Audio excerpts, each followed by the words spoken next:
Shalom. Shalom. Well, thank you for the invitation. Tusen takk for invitasjonen. So my name is Eithan Bar. Så mitt navn Eithan Bar. I'm coming from Israel, Jeg kommer fra Israel. where I was born and raised almost 40 years ago, Ja, så jeg født og oppvokst nærmere 40 år siden in the city of Tel Aviv. I byen Tel Aviv. How many of you ever been to Israel? Hvor mange av dere har vært I Israel? Hey, nice. Very good. Så bra. Thank you for visiting. Takk for at dere kom på besøk. My Jewish mother Min jødiske mor always said I can do anything I want in life sa at jeg kunne gjøre hva som helst I livet, as long as it's a lawyer or a doctor. så lenge det en advokat eller lege. But she never said what kind of a doctor. Men hun sa aldri hvilken type doktor. And trust me, Og stol på meg. Christian theology was not on her mind. Det handler altså ikke om kristen teologi, det kan jeg forsikre deg om. I'm one of the leaders of a ministry called One for Israel. Jeg en av lederne for en tjeneste som kalles One for Israel. We are a grassroots ministry, Ja, en grasrotbevegelse.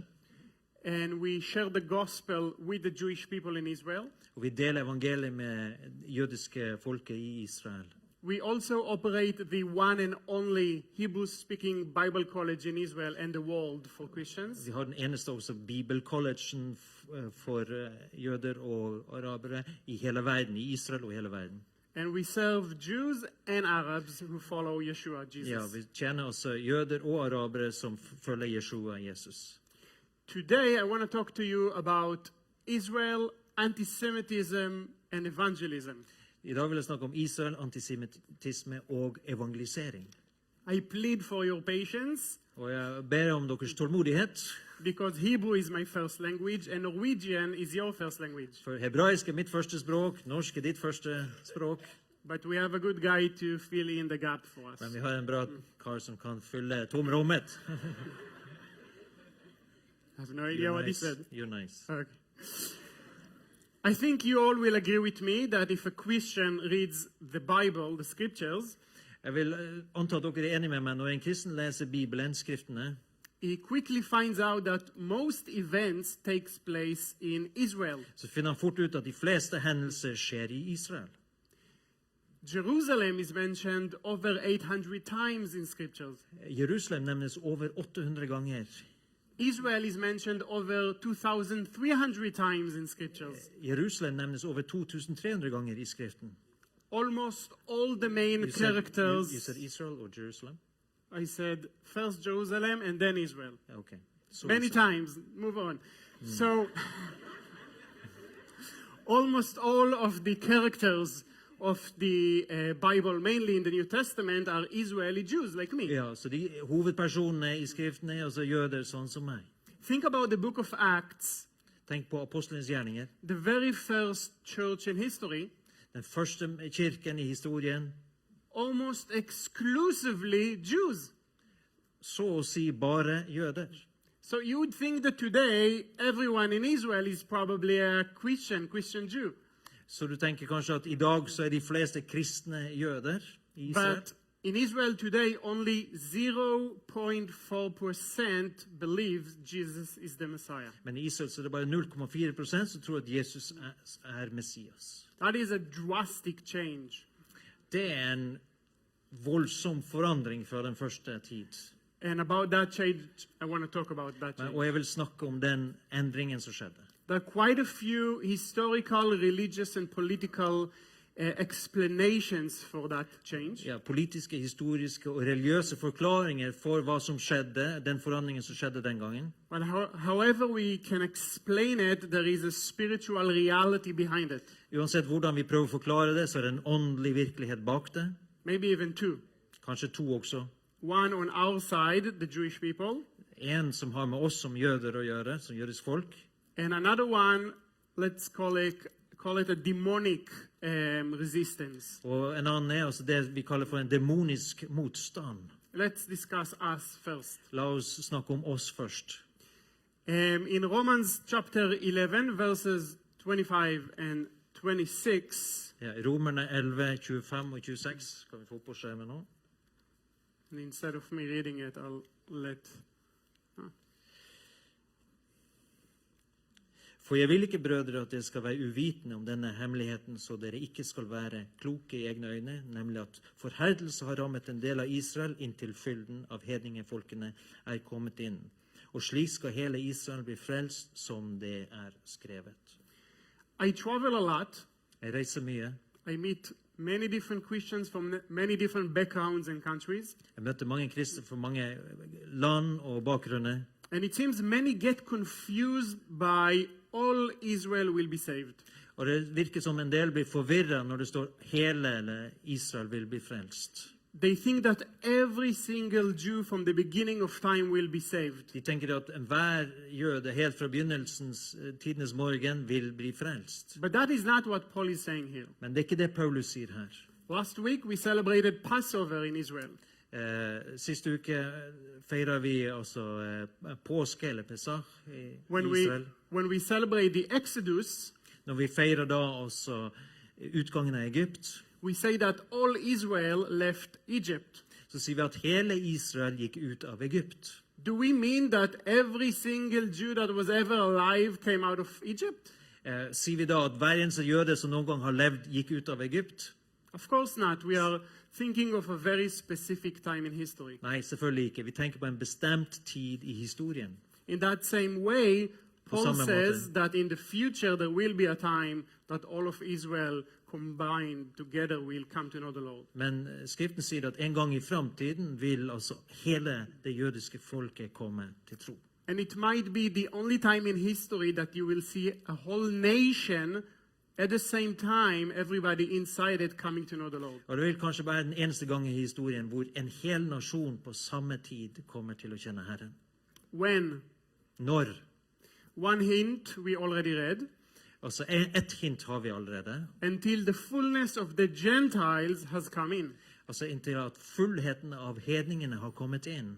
Today, Christians number 2.4 billion people worldwide. I dag snakker vi om 2,4 milliarder kristne i verden. Within 7,163 people groups.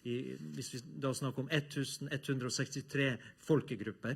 I don't know if it's fullness of the Gentiles. Jeg vet ikke om det er fullheten av hedningene. But it sounds a lot. Men det høres mye ut. Second hint.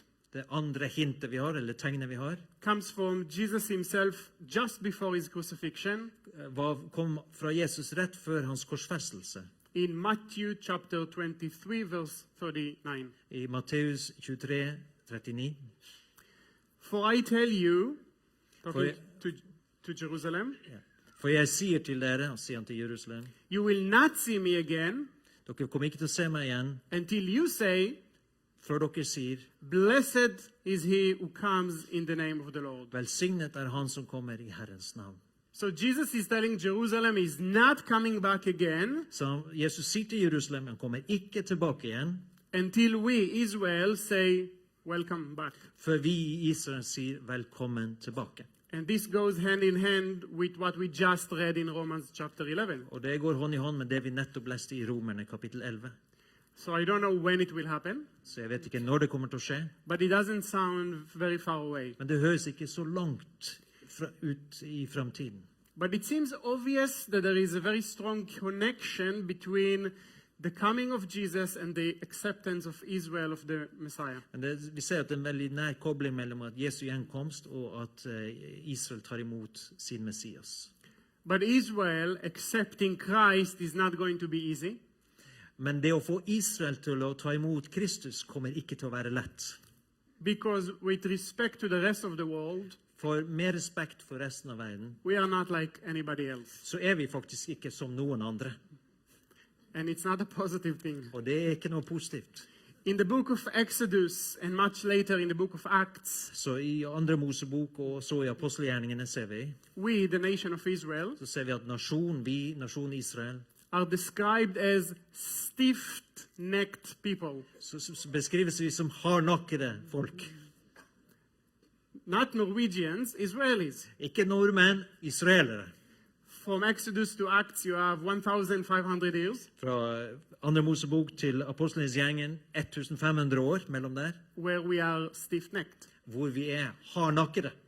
And as an Israeli Jew myself, Som en israelsk jøde selv, let me admit and tell you, la meg erkjenne og si til deg, we are still very much stiff-necked today, vi fremdeles veldig hardnakkede enn i dag.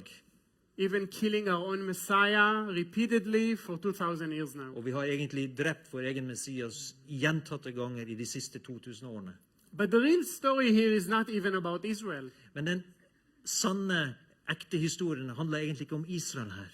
It is about the God of Israel. Men det handler om Israels Gud. What do I mean? Hva mener jeg med det? When I grew up in Israel, I played a lot of computer sport games. Når jeg vokste opp i Israel, så spilte jeg mye på data, altså sportsspill da. Anyone here likes soccer? Er det noen som liker fotball her? Not that many.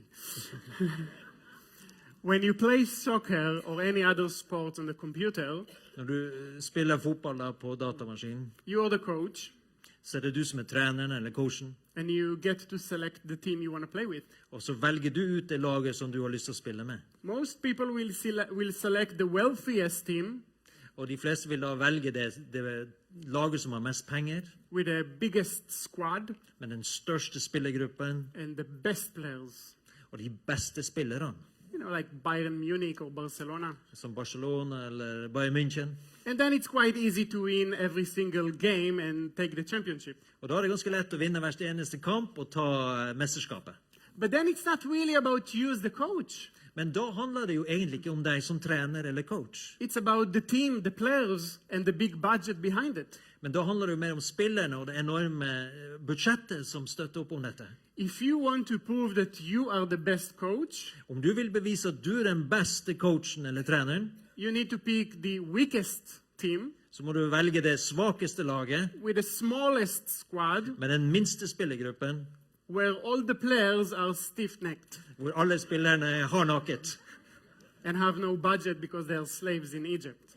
og et lavt budsjett for de er slaver i Egypt. And with them, win games and win the championship. Og med dem så vinner du kamper og til slutt mesterskapet. That is why God is the greatest coach of all. Det er derfor Gud er den største coachen som noen gang har eksistert. Because he's going to win the game against Satan with us. For han kommer til å vinne kampen mot Satan med oss.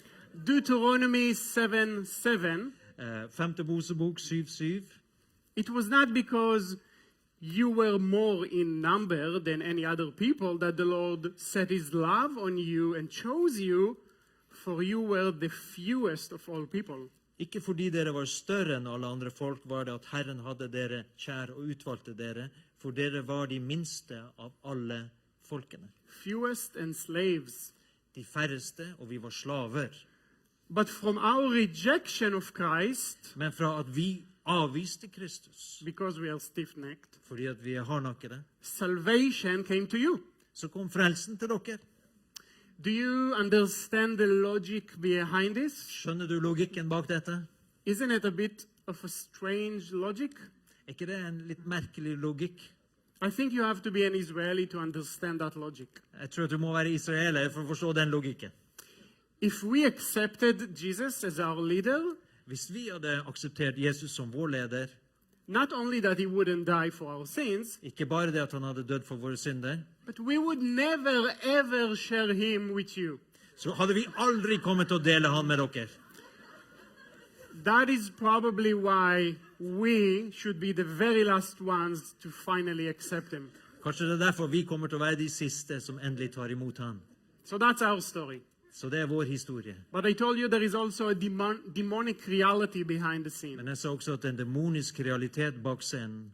Now, obviously, Satan doesn't want anyone to be saved, Åpenbart, Satan ønsker ikke at noen skal bli frelst. but it's not like he really cares about you. Men det er egentlig ikke sånn at han bryr seg så veldig mye om deg. He's only using you Han bruker det bare. in his great game of chess against God. Hans store sjakkspill imot Gud. It is in Satan's best interest that we Jews will never believe in Jesus. Og det er hans, Satans interesse at vi jøder aldri kommer til å tro på Jesus. Because as we saw, when we finally do believe in Jesus, Sånn som vi har sett, når vi endelig kommer til å tro på Jesus, it means checkmate and game over for Satan. Ja, sjakkmatt, det er over og ut for Satan i det øyeblikket.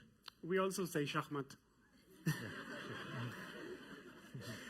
So I believe that Satan is behind the other reason why we Jews find it very easy to reject Christ. Så jeg tror det at Satan det er bak den andre grunnen at vi israelere, altså, eller jøder, finner det så enkelt å avvise og forkaste Kristus. And if I told you Judaism is stiff-necked, Og hvis jeg sa at jødedommen, der vi har noe det, Christianity can be stiff-necked as well. så er det sant at kristenheten kan også være veldig stivnakket. So in Judaism, there is a lot of preconceived ideas about who Jesus is, and all of them are negative. I jødedommen er det mange forutinntatte ideer om hvem Jesus er og de er alle veldig negative. And there is a reason, Og det er en grunn til dette, which we get to experience for 2,000 years now. og det har vi erfart nå i 2000 år. And that is anti-Semitism or anti-Judaism in the name of Christ. Altså, det er antisemittisme eller anti-jødedom i Jesu Kristi navn. Time is very short, so I'm only going to choose a few examples Tiden er kort, så jeg skal bare gi noen få eksempel of anti-Semitism in church history in the name of Christ. av antisemittisme i kirkehistorien i Kristi navn. Let's start with some church fathers. Skal vi begynne med noen kirkefedre? Saint Gregory of Nicaea, Sant Gregory of Nyssa, he said, the Jews are a brood of vipers, haters of goodness. han sa at jødene er altså som hoggorm, et hoggormbol, hvor de hater godhet. Saint Ambrose said, Sankt Ambros sa, God always hated the Jews. It is essential that all Christians hate them as well. Gud har alltid hatet jødene. Det er helt avgjørende at alle kristne også hater dem. Have you heard about the Council of Nicaea? Har du hørt om konsilen i Nikea? Constantine invited bishops from all over the Roman empires, Konstantin inviterte biskoper fra hele det romerske imperiet, but forbid those with Jewish background to come. men han forbød at de med jødisk bakgrunn kunne komme. In that council, they changed the Sabbath day to Sunday I det konsilet så endret de altså sabbatsdagen til søndager, and systematically removed anything Jewish from Christianity. og systematisk tok bort alt som kunne være jødisk fra kristendommen. Forbidding to even have a meal with Jewish people. Og de forbød til og med det å spise sammen med jøder. Let's jump forward about 1,000 years later, First Crusade, Nærmere 1000 år senere, første korstoget, maybe 800 years later. Mass slaughter of Jews by the Crusaders. altså da var det masse slakt og dreping av korstogsfarerne, drepte jøder. And when the Jews hid in synagogues, they would be burned Og når jødene gjemte seg i synagoger, så brente de alt sammen, alive. mens levende i synagogene. Inquisition and exile.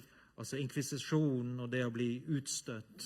The Inquisition took place from 12 to the 15th centuries, Og dette foregikk da fra 1200 til 1500, where the Catholic Church would force Jews to convert to Christianity by means of torture. ja, hvor den katolske kirke tvang jøder til å bli kristne ved hjelp av tortur. And if a Jew would convert, Og hvis en jøde omvendte seg eller konverterte, they would give him a new nickname, så ga de han et nytt kallenavn, Marano, Marano, which means a pig. som betyr en gris. Jumping forward, Martin Luther. Og så kan vi gå videre. Martin Luther, No doubt he brought a great reformation to the church, uten tvil, han brakte en stor reformasjon til kirken. but at some point he also became very anti-Semitic. Men på et punkt ble han også veldig antisemittisk. In year 1542, he wrote a book I 1542 så skrev han en bok on the Jews and their lies. som omhandlet om jødene og deres løgner. And in the book, Luther encouraged Christians to burn down synagogues and Jewish schools. Og i boka så oppmuntrer han kristne til å brenne ned synagoger og jødiske skoler. He wrote, Their private houses must be destroyed, burn their synagogues. Han skrev også deres private hjem må bli ødelagt og brenne deres synagoger. Suggesting to kill Jews who are not willing to convert to Christianity, he wrote, Han foreslo det å drepe jøder som ikke var villige til å konvertere til kristendommen. "We are at fault in not slaying them." Han sa at vi gjør feil når vi ikke tar livet av dem, skrev Luther. The pogroms took Pogromene took place from the 19th to the 20th centuries, fra 19. til 20. århundre, where Christians would put on fire synagogues and Jewish stores. hvor kristne ville tenne fyr på synagogene og jødiske butikker. Now, when in the pogroms and in the crusades you burn down a synagogue, Og i pogromene og i korstogen, når du brenner ned en synagoge, do you know what else you burn? vet du hva annet du brenner også? You also burn the Hebrew scriptures, the Old Testament. Du brenner også de gamle hebraiske skriftene, Gamle testamentet. And that symbolically represents a lot of the way some Christians saw the scriptures in Judaism. Og det symboliserer den måten mange kristne så på jødedommen og skriftene, Gamle testamentet på. Holocaust. Holocaust. In 1933, Martin Luther's wish finally came true. I 1933 så kom endelig Martin Luthers ønske fikk sin oppfyllelse. When Adolf Hitler met with Bishop Berning, he said, Når Adolf Hitler møtte med biskop Berring, så sa han følgende: "I am thereby doing Christianity a great service by pushing them Jews out of schools and public functions." Jeg gjør herved kristendommen en stor tjeneste ved å drive dem, jødene, ut av alle skoler og offentlige funksjoner. We cannot ignore the fact that Christian anti-Semitism is the stage for the Holocaust. Vi kan ikke benekte at kristen antisemittisme er grunnlaget for holocaust. And that is not even my statement. Og det er ikke bare jeg som sier.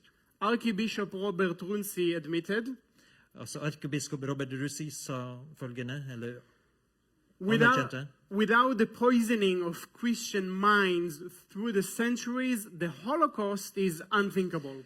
Uten denne forgiftningen av det kristne sinnet gjennom århundrene hadde det vært umulig med holocaust. My grandparents were in the Holocaust. Mine besteforeldre var i holocaust. The Nazis took everything from my family Nazistene tok alt fra min familie, and became very poor. og vi ble veldig fattige. And at some point where they took my grandmother to a camp, Og de tok min bestemor til en leir, they started to torture her. og de begynte å torturere henne. They tied my grandmother. De bandt opp min bestemor, They pulled the nails out of her fingers. og de dro ut neglene av fingrene And hennes. they told her that that's because she rejected Christ. Og de sa, dette gjør vi fordi du forkastet Kristus. Obviously, that is nonsense, Selvfølgelig, det er jo bare tull. but this is how we Jews understand Christians and Christianity. Men det er sånn vi jøder forstår kristendommen og kristne. Also in the Holocaust, Også i holocaust.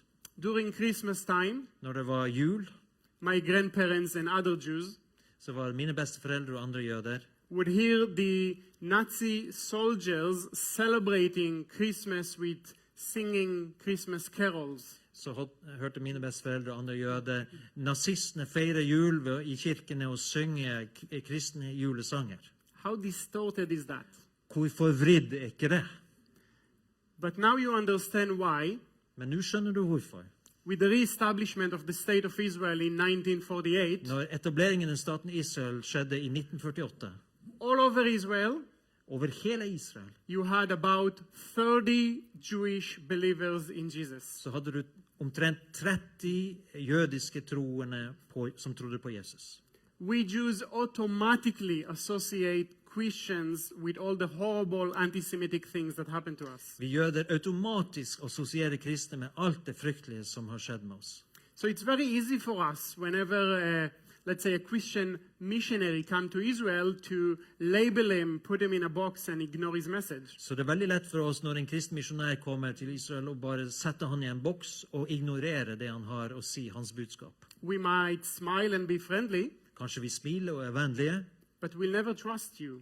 men vi stoler aldri på deg. For 2,000 years, therefore, Så derfor, i løpet av 2000 år, the gospel was kept away from us Jews. ble altså evangeliet holdt borte fra oss jøder. But things are now changing. Men nå endrer ting seg.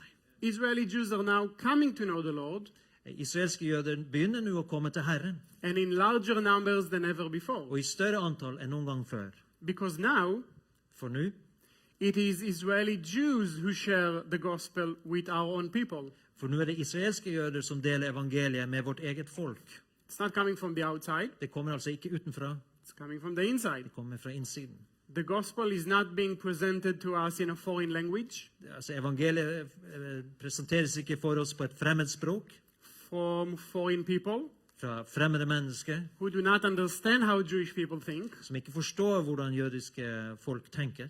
do not get our mentality. De får ikke tak i vår mentalitet. They don't know our customs and culture. De kjenner ikke vår kultur og våre tradisjoner. And they don't understand the history that I just described to you. Og de skjønner ikke den historien som jeg nettopp forklarte for dere. Of course, they mean well when they come, Selvfølgelig mener de vel når de kommer, and their hearts is in a good place. og hjertet deres er godt. But they'll never be one of us. Men de kommer aldri til å bli en av oss. So it's super easy to ignore them. Så det er veldig enkelt for oss å ignorere dem. But we also share a different Jesus. Men vi deler også en annerledes Jesus. And it sounds a bit strange, I know. Og det vet jeg høres rart ut, But let me explain. men la meg forklare. The Jesus that we share Den Jesus som vi deler, is not blonde. han er ikke blond, It doesn't have a very pale skin. han er ikke bleik i huden, It doesn't have blue eyes. han har ikke blå øyne, His small is not tiny. altså han er ikke en liten nese, It's big and ugly like mine. men den er stor og stygg sånn som min. And he's also not weak and dead on a Roman Catholic cross. Og denne Jesus er heller ikke svak og død på et romersk-katolsk kors. It's very difficult to relate to someone who is dead like this for 2,000 years. Det er veldig vanskelig å relatere til noen som er død, sånn som dette. So we share somebody else with them. Så vi deler en annen med dem. It's a Jewish Messiah. Det er en jødisk Messias. And his name is not Jesus, it's Yeshua. Og navnet er ikke Jesus, men Jeshua. Yeshua in Hebrew means salvation. Og på hebraisk betyr det frelse. And he's an Israeli looking. Og han ser israelsk ut. He's not dead. Og han er ikke død. He's alive. Han er leve, And he's changing people's lives every day. og han forvandler menneskers liv hver dag. So this is a game changer for us in Israel. Så dette er virkelig en game changer for oss her i Israel. Because finally the gospel is accessible to Israeli Jews in the Hebrew language For endelig evangeliet tilgjengelig for israelere på hebraisk språk. by Jewish Israelis like them. Av jødiske israelere som dem. You know, up until a few years ago, Du vet, inntil for noen få år siden, the Orthodox rabbis successfully blocked the message of the gospel from the people of Israel. så klarte de ortodokse rabbinerne å forhindre evangeliet å nå det israelske folket. And we cannot just walk into a synagogue and start sharing the gospel. Og vi kan ikke bare gå inn i en synagoge og begynne å dele evangeliet. Paul tried it and he got some stones at him. Paulus prøvde, og han fikk steinene kastet etter seg. But thankfully today, Men takk, i dag we have something else. har vi noe annet. It's a new wineskin. Det er et nytt vinskinn. It's called the internet. Det kalles internett. And everybody have access to that. Og alle har tilgjengelig telefon. So we don't need the rabbi's permission anymore. Så vi trenger ikke rabbinernes tillatelse lenger. And we can not only share the gospel, Men nå kan vi dele evangeliet. but we can also publicly challenge the rabbinic way. Vi kan også utfordre de rabbinske lærer og måter. And we do it in front of the eyes of millions in Israel. Og vi gjør dette framfor øynene på millioner i Israel. But they don't really like that. Men det liker ikke disse rabbinerne. Do you remember the Pharisees in the New Testament? Husker du fariseerne i Nye testamentet? There used to be a lot of different sects in Judaism, Det pleide å være mange ulike sekter i jødedommen. but only the Pharisees survived, and that's modern Judaism. Men det var bare fariseerne som overlevde, for å si det sånn, og det er den moderne jødedommen. And if you remember, they didn't really like Christians. Og hvis du husker det, så likte de ikke de kristne. So in Israel, just like in Norway, everyone everywhere is connected to high-speed internet connection. Så i Israel, sånn som i Norge, så er alle kobla til internett, high speed. Very easy because it's a tiny little country. For det er veldig lett. Et lite land. We are first in the world in the amount of time we spend online. Vi er verdensledende når det gjelder tid vi bruker online. Also leading the world in the amount of time we spend on YouTube watching video clips. Og vi er verdensledende når hvor mye tid vi bruker på YouTube for å se på videoklipp. So we meet Israelis where they are at. Så vi møter israelerne hvor de er. And that is not the synagogues. Og det er ikke synagogen, It's online. men det er online. When I grew up in Israel, Når jeg vokste opp i Israel, nobody in the schooling system ever told us anything about Jesus. så var det ingen i skolesystemet som noen gang fortalte oss om Jesus. In 12 years, I do not recall the name Jesus being mentioned even once. I løpet av 12 år på skolen kan jeg ikke minnes én gang at navnet Jesus ble nevnt. And that is not unique for me. That is Og det er ikke unikt for meg. that's the average situation in Israel. Og det er den gjennomsnittlige situasjonen i Israel. Things have changed a little bit, Nå har det endret seg litt, but still a lot of challenges. men fremdeles veldig mange utfordringer. Because if you walk into a bookstore in Israel Fordi at om du går inn i en bokbutikk i Israel, and you go to the religious section, og du går inn til de religiøse bøkenes seksjon der, and let's say today you feel like checking out Islam. la oss si at du har lyst til å sjekke ut islam. So you have a few different Hebrew translations of the Quran to pick from. Så du har flere hebraiske oversettelser av Koran som du kan velge ut ifra. You go back home, you binge on the Quran all night. Du drar hjem, og du har lest gjennom hele Koran hele kvelden. Tomorrow you feel like checking out mysticism from the East. Og i morgen så har du kanskje lyst til å finne ut av dette med mystisisme fra Østen. You go back to the bookstore Du går tilbake i butikken, and you bokbutikken, can find whatever you want from Buddhism and Hinduism and whatever you want. og du kan finne alt du vil ha. Buddhisme, hinduisme, alt sammen. Maybe the day after you feel like checking out Christianity. Kanskje neste dag har du lyst til å sjekke ut kristendommen. So you go back to the bookstore, they know you by now, Og nå går du tilbake i den samme bokbutikken, og nå kjenner de deg igjen. and you tell them, this time I came for the New Testament. Og så sier du, i dag kommer jeg for Nytestamentet. They're going to look at you as if you fell down from the moon. Så kommer de til å se på deg som om du datt ned fra månen. There is no New Testament in Israeli bookstores. Det finnes ingen Nye testamenter i israelske bokbutikker. It is nowhere to be found in secular I stores. sekulære butikker det finnes ingen steder du kan finne det. So those kind of things that here you take for granted, like being able to buy a Bible, Så det du tar for gitt, bare det å kjøpe en bibel, in Israel it's a different story. i Israel er en helt annen historie. Most Israelis, up until a few years ago, De fleste israelerne helt til for noen år siden, would only come to know the Lord if they got exposure to the gospel outside. de kom bare til å tro på Herren hvis de ble eksponert for evangeliet utenfor Israel. That's what actually happened to me. Og det var det som hendte med meg. I was in Canada for a few weeks. Jeg var i Canada noen uker. I heard the gospel. I saw Christians who love God. Jeg hørte evangeliet og så kristne som elsker Gud. I saw how they know the Bible much better than I do. Jeg så at de kjente Bibelen mye bedre enn jeg gjorde. They worship my God, Og de tilba min Gud, and they pray to Him. og de ba til han. They have a conversation with Him. De hadde en samtale med han. They know a lot about Him, De visste masse om han. but it's my God. Men det er jo min Gud. I'm the Jew from Israel. Det er jo jeg som er jøde fra Israel. And they were Gentile Canadians. Og de var jo hedninger fra Canada. How do they know about my God?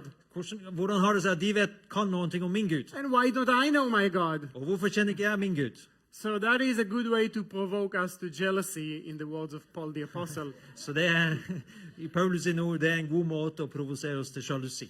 And they actually loved me to jealousy. Og faktisk så var det sånn at disse troende elsket meg til å virkelig bli sjalu på det. In contrast to, torturing me to believe. Ja, i motsetning til å torturere meg for å få meg til å tro. The Orthodox rabbis today tell Jewish people Altså de ortodokse rabbinerne i dag sier til israelske folket that there is no such thing as a Jew who believes in Jesus. at det ikke eksisterer noen ting som at en jøde som tror på Jesus. You cannot be a Jew and believe in Jesus, they say. De sier du kan ikke være jøde og tro på Jesus. One rabbi even said En rabbiner sa til og med that a Jew who believes in Jesus at en jøde som tror på Jesus is like a vegetarian who eats meat. som en vegetarianer som spiser kjøtt. So in the last few years, we started to produce hundreds of videos in Hebrew, Så de siste årene har vi produsert hundrevis av videoer på hebraisk, which inside Israel alone, som bare inne i Israel alene, and Israel is a country of 9 million og people, det bor 9 millioner innbyggere i Israel. were viewed over 40 million times. Disse videoene har blitt sett over 40 millioner ganger nå. We also have a Christian radio station, Vi har en kristen radiostasjon, the only, den eneste. and we do a lot of things through the phone, like an app for the New Testament. How Og vi har else will you get it? apper for Nytestamentet, sånn at de skal få den. I want to share with you what kind of videos we produce. Og jeg vil dele med dere hvilke type videoer vi produserer.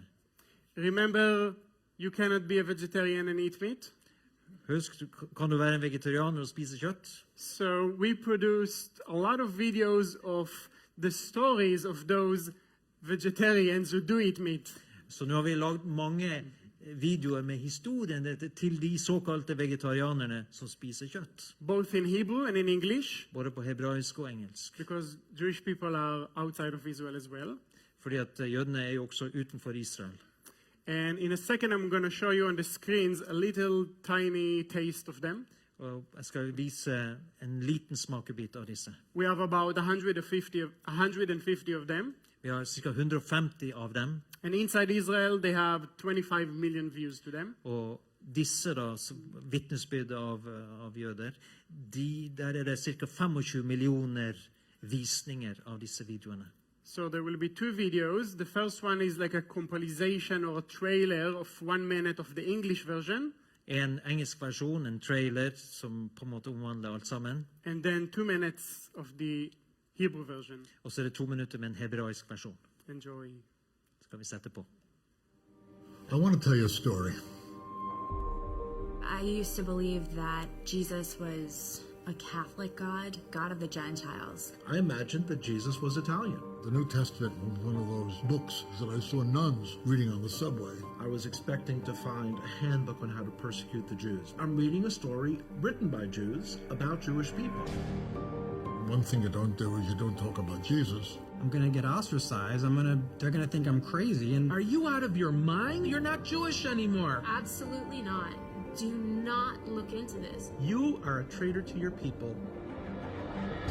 Jesus was the Messiah. He wants relationship. He wants fellowship. Believing in Jesus is the most Jewish thing I can do. I mean, to have a close relationship with God, the truth is worth it.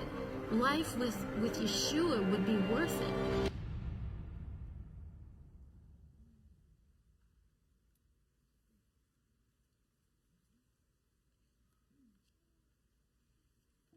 להיות מוחשב כאחד משונאי ישראל זה מצב מאוד מאוד לא נעים. ובאיזשהו שלב נורא פחדתי מהזהות של עצמי. מה יקרה? מה יגידו ההורים שלי? מה יגידו האחים שלי? לא יודעת איך אנשים יגיבו. עם ישראל הוא עם קשה עורף. כשאתה מאמין בישוע, אנשים יקללו אותך. קיבלתי איומים על החיים שלי. לקבל יריקה, לקבל דחיפה, לקבל החרמות וכן הלאה. אנחנו הולכים לעשות הכל כדי שאתה תפסיק להאמין. דחייה, שנאה, איומים. לא רציתי להפסיק להאמין. אבא שלי התחיל להרביץ לי. קיבלתי מכות. רק בגלל שאני מאמין בישוע. אסור לי לדבר על זה. ולכן האינסטינקט הוא להסתיר את זה. אף אחד לא צריך לדעת על זה. התביישתי בזה. זאת האמת. איך זה שעם שלם הולך אחרי הוראת שקר? האם מנסים להסתיר מאיתנו משהו? 2000 שנה משקרים לעם שלי. תקשיבו, ישוע. יהודי לחלוטין. הוא חיכה 2000 שנה. ישוע הוא אל שדאי. הוא משלנו. הוא המשיח היהודי. הוא מת בשביל כולנו. ישוע קפץ למים להוציא אותי. הוא נתן לי חיים במוות שלו. איך אפשר לא לתת את החיים שלך בשביל מישהו שעשה דבר כזה בשבילך? אין מצב שאני אגיד לזה לא. האהבה הזאתי. אהבה מושלמת. אנשים זקוקים לישוע. איך אני יכול לשמור כזה דבר בסוד? אני יהודי שמאמין בישוע המשיח. כבר לא חיפשתי להסתתר. אני לא יכולה להתכחש בתוך תוכי. והחלטתי פשוט ללכת אחריו. אין יותר אמיתי מזה עכשיו, כבר כל המדינה יודעים על זה. הרגשתי חופשי, ממש חופשי וקל.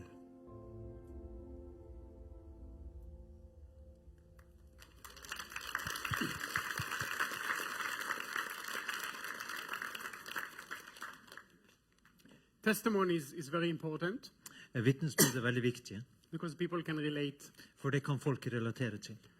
But we also do a lot in regards to sharing the gospel. Men vi gjør også mye i det å dele evangeliet. And in Judaism, it's extremely difficult Og i jødedommen så er det er veldig vanskelig.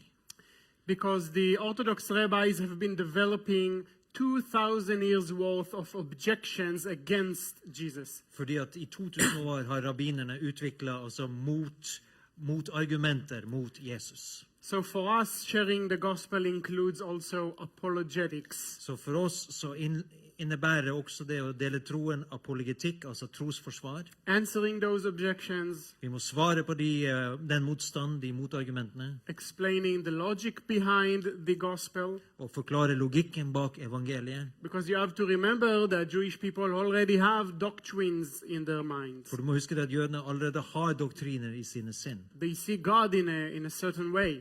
De ser på Gud på en bestemt måte. And the gospel presents God in a different way. Og evangeliet presenterer Gud på en annen måte. So we have to go back to the Old Testament, to the Hebrew scriptures, Så vi må tilbake til Gamle testamentet, til hebraiske skriftene, and show them how the Old Testament points to Yeshua. og vise hvordan det Gamle testamentet peker mot Jeshua.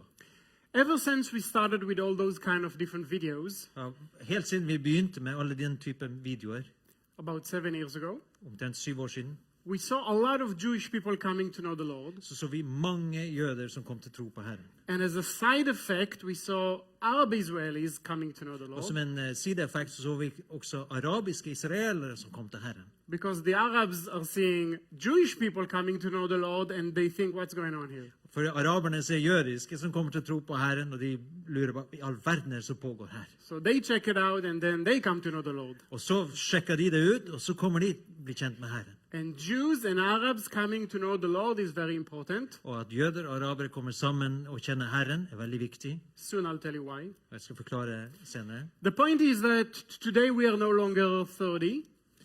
Poenget er at vi er ikke lenger 30 stykker. We are at least 30,000 believers in Israel. Vi er minst 30 000 troende på Jesus i Israel nå. This is a wonderful situation that led to two things. Dette er en vidunderlig situasjon som har medført to ting. Of course, Jewish people are coming to know the Lord and hearing the gospel. Først selvfølgelig at jødene kommer til hører evangeliet og kommer til tro på Herren. But people recognize us on the streets now. Men nå gjenkjenner folk oss på gatene. We made it to the national news a few times. Vi har vært på nasjonale nyheter flere ganger. So we basically became the face of Christianity in Israel. Så vi har på sett og vis blitt kristendommens ansikt i Israel. I want to share with you, we keep getting a lot of messages from Israelis. Vi får veldig mye meldinger fra israelere. And I want to read to you one message that came in. Og jeg skal lese for deg en melding som kom. Which gives a good model for the kind of messages we get. Som er en modell på en måte, et eksempel på hvilke type tilbakemeldinger vi får. It's coming from Rachel. Det kommer fra Rachel. Like Rachel. She's 15 years old, teenager from Tel Aviv. Hun er en tenåring, 15 år fra Tel Aviv. So obviously it came in Hebrew. I'll translate to English. Det kom på hebraisk, jeg har oversatt til engelsk. And Norwegians. Shalom, as you can imagine. Shalom, sånn som du kan forestille deg. As a child, I was taught false things about Yeshua. Som barn så ble jeg undervist falske ting om Jeshua. 2 days ago, For 2 dager siden we've learned in history class about how 2,000 years ago a new religion began, Christianity. så lærte vi i historietimen om at det kom en ny religion for 2000 år siden, altså kristendommen. I was amazed to hear how much compassion Yeshua had. Og jeg var forundret over å høre hvor mye medfølelse Jeshua hadde. By the way, I was amazed that there is a teacher somewhere in Israel that actually quotes Yeshua in school. Faktisk så ble jeg også veldig overrasket at det faktisk finnes en lærer i Israel som våger det å sitere Jesus på skolen. The next day, Neste dagen there was an advertisement on YouTube for your videos. så var det da en annonse for dine videoer på YouTube. I always ignore these ads and just click skip. Jeg pleier alltid å ignorere slike reklame og bare trykke på gå videre. But I decided I do want to watch the whole thing. Men så bestemte jeg for jeg hadde lyst til å se hele greia. So I did, and it really grabbed my attention. Så det gjorde jeg, det fanget virkelig min oppmerksomhet. I ended up watching 50 more. Så jeg endte opp med å se 50 videoer til. Long story short, I have made a decision. Truth is on your side. For en lang historie kort, jeg har tatt en beslutning, sannheten på din side. And the rabbinic Judaism I grew up with around me is full of agendas, false teachings, and is basically a man-made religion. Og den rabbinske judaismen, jødedommen som jeg har vokst opp med, full av agendaer, falske lærer og altså grunnleggende en menneskelaget religion. I don't have a unique story to tell. Jeg har ingen unik historie å fortelle. But I saw the truth and I cannot look back. Men jeg så sannheten, og jeg kan ikke lenger se meg tilbake. It is important for me to live in truth. Det viktig for meg at jeg lever i sannheten, not in a lie. Ikke i en løgn. Now, although I'm still in high school, selv om jeg fremdeles på ungdomsskolen, and I don't know any other Jewish believers in Jesus, og jeg kjenner ingen andre jødiske troende på Jesus, and I know people will tease me and be upset with me if they knew that I now believe in Yeshua. Og jeg vet at folk ville erte meg og bli opprørte hvis de visste at jeg trodde på Yeshua som Messias. It is important for me to find out how to live as a follower of Yeshua. Så det viktig for meg å finne ut hvordan jeg kan leve som en etterfølger av Yeshua. And she really meant it. Og hun mente det virkelig. Because soon enough after, kort tid etterpå, she led her mother to the Lord. Så leder hun moren sin til Herren. And even her dad started to come to the church services. Og til og med faren begynte å komme på gudstjenestene. So those are the positive things. Så det de positive tingene. But remember again the Pharisees? Men du husker fariseerne? So some of those Pharisees are after us. Så noen av disse fariseerne går etter oss. So me and some other teammates, we get death threats all the time. Så jeg og en del av teamet vårt får dødstrusler hele tiden. I'm not a wealthy person, so I cannot buy a home, so we move a lot. We rent. We move a lot. Jeg er ingen velstående person, så vi har ikke råd til å kjøpe et hus, så vi flytter rundt ganske mye. And every time we move, there is another story that happens with the Pharisees. Og hver gang vi flytter, så kommer det en ny historie med fariseerne. One time, they threw a bag of feces into the backyard. En gang så kastet de en sekk med ekskrementer inn i bakgården. So we decided we'll never live in a house again. Så vi bestemte oss, vi skal ikke bo i et hus igjen. We found a tall building. Vi fant en høy bygning. And we moved to an apartment high enough that nobody can throw anything. Så vi flyttet inn i en leilighet høyt nok, så ingen kan kaste noen ting inn i huset vårt. Once again, they found out where we lived. Enda en gang fant de ut hvor vi bodde. They printed a lot of pamphlets. Ja, de trykte da pamfletter. With pictures, names, and a lot of lies about me. Løgner, navn og en masse løgner om meg.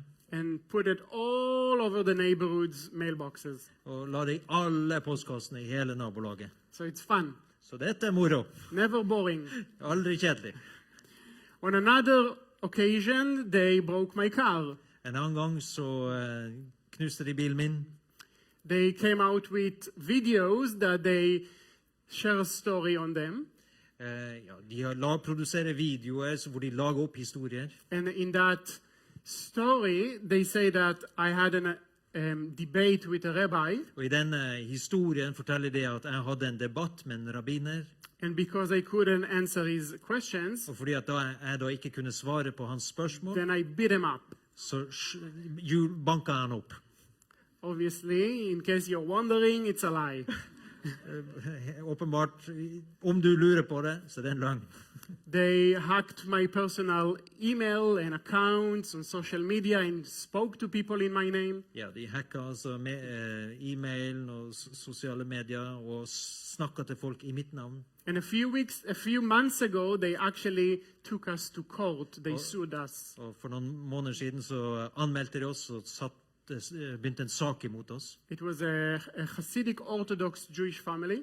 Hasidic ortodoks jødisk familie. That their teenage son watched our videos and came to know the Lord. Deres tenåringssønn så våre videoer og kom til tro på Herren.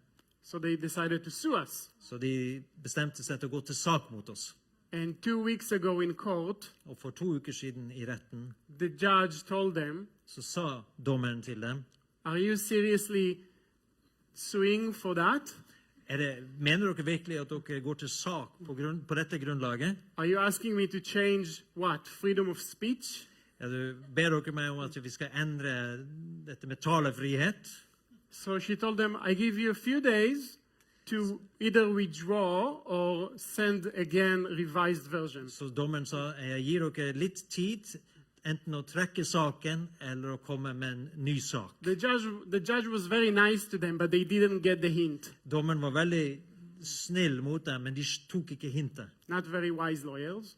Ikke veldig vise advokater de hadde. They resubmit. De kom igjen med en ny sak. So she decided to cancel the entire lawsuit. Så hun bestemte seg for å stoppe hele saken. She fined them, and she also fined them to give us money.